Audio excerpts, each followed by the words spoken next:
Let me share quickly some thoughts about this anxious and stressed state our nervous system might get stuck in, because we have to understand that a state like this oftentimes builds up over years and years and years, creating tension in our mind as well as tension in our bodies.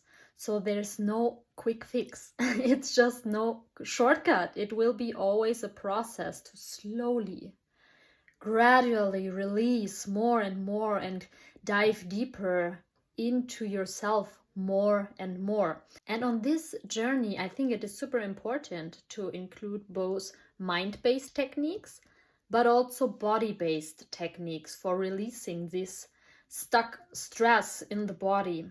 But there won't be this one solution, one size fits all approach. Okay, everybody will be healed with one session of this, or with one session of this, or with one session of yoga, or one session of breathwork, or one session of coaching.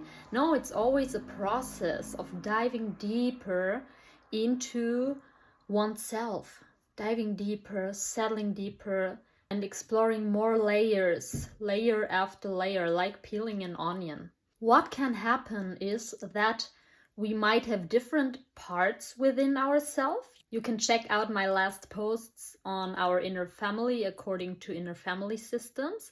So there might be different parts within ourselves which are mind-based, that might be either in harmony with each other, but a lot of times they might be in conflict with each other, creating also tension in our body. So somatic techniques, body-based techniques, are amazing. They will release tension and anxiety and stress in the nervous system. However, if we don't approach the mind and these inner parts at the same time, it won't be as long-lasting effect, because it doesn't really go down to the source. If there's still an inner conflict between different parts, it might still exist, even after applying all these different amazing body-based techniques that are out there. So I want to give an example about different parts of us that might be in conflict, and all of our inner families might look different. Yours might be another one like my inner family, and you might have different conflicting inner parts than the conflicting inner parts within myself. So as an example, there could be a person who has a very active inner part, an inner manager. We can call it the perfectionist.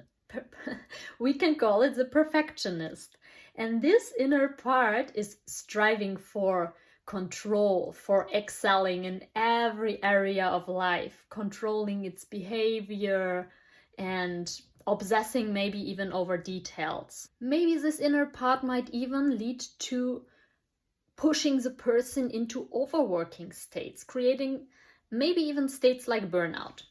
So this might be one inner part who wants to hide and over-tune these deeper feelings, what can arise from an inner exile deep within, which is pushed down. It might be feelings of unworthiness, inadequacy, maybe also failure or worthlessness.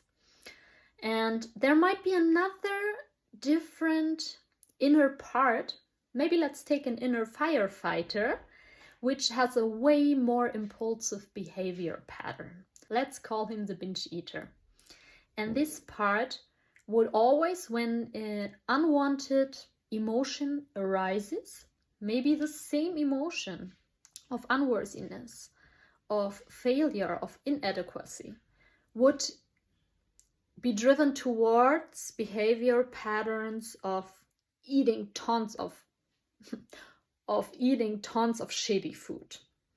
So this would be in a great conflict with the perfectionist's behavior patterns, and this can create an inner disharmony and conflict, because these parts, in the end, they want to protect the same other part, which is deeper down, which is exiled, which has feelings that somebody might not want to feel. And in order to not feel these unwanted, painful feelings, it drives the inner perfectionist and also the inner binge eater in different behaviors.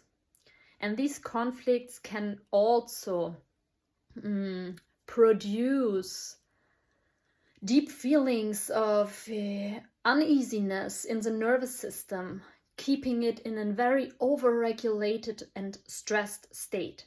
So we can apply somatic techniques, which are very important, but at the same time we should also dive deeper within our inner parts, within our different inner voices, to guide them, to harmonize them, to also find the way of looking what might be the shared component. Maybe they protect the same exile. We don't know, because normally these behaviors are quite destructive. So what we want to do is kind of dissolving this inner conflict, accepting the painful emotions of the exile, and then with this help also creating ease in the nervous system. Feel free to reach out to me if you're interested in gaining more information about these topics, or if you have questions on it. I wish you a beautiful evening. Namaste and bye-bye. Mwah.